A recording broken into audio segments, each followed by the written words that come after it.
In last section, we saw that code outside of durable operations run on every invocation.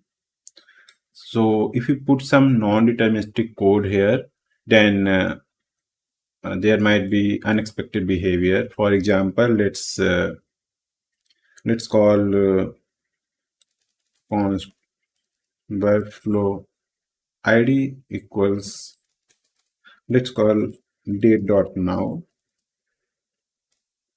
and suppose we are creating some random ID here, either using UUID or some library, and we want that data to appear here inside our steps. So here maybe I want workflow ID, and here also I want workflow ID.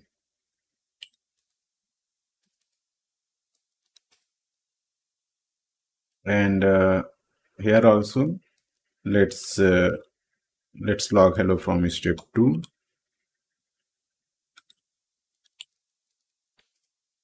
Now what will happen here is that on first invocation, this date.now will run and will be stored in workflow ID, and step 1 will log this workflow ID which is generated. Then wait will suspend the function, and in new invocation this code will run again and will generate new value, and we will see new value, new log inside step 2. So let's deploy and run it.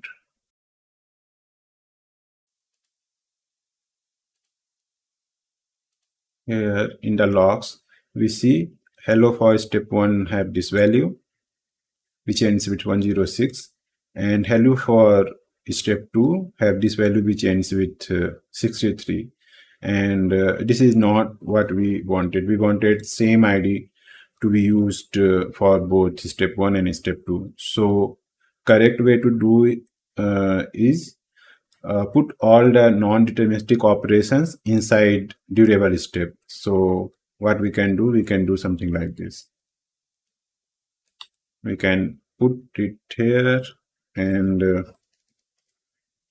let's call it step 0. So we have await context.step step 0, and in step 0 we will return date.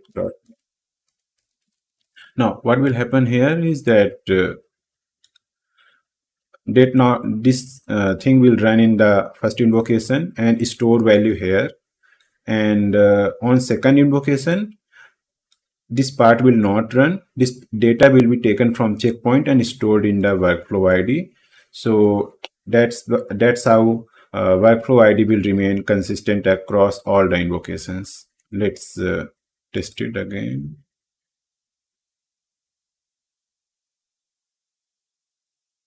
Let's go to CloudWatch and the new log. Here hello from step 1 have date.now ending with 70, and step 2 also have same date.now value. So that's how we can handle non-deterministic code. Always wrap your non-deterministic code inside the durable step. One more thing is that we are checking log here in the CloudWatch, but we can check our log here also in durable executions. So if I go to durable execution, here I can see input and output, which is empty JSON object and hello from durable lambda. This is the same value that we saw in CloudWatch. Also, we can see logger outputs.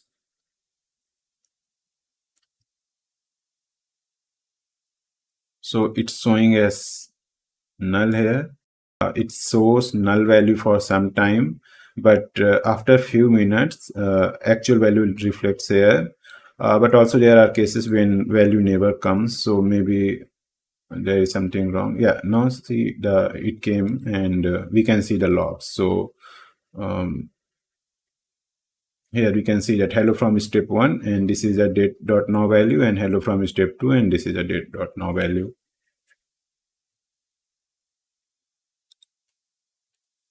For more examples, you can check the documentation, and in pattern section, go to determinism and replay. And here we can see that these are the non-deterministic operation like UUID generation, Date.now, or external API calls. And this is a similar example which we just saw. So here date dot instead of date.now, we are using random UUID from crypto to generate transaction ID, and then this transaction ID is being used.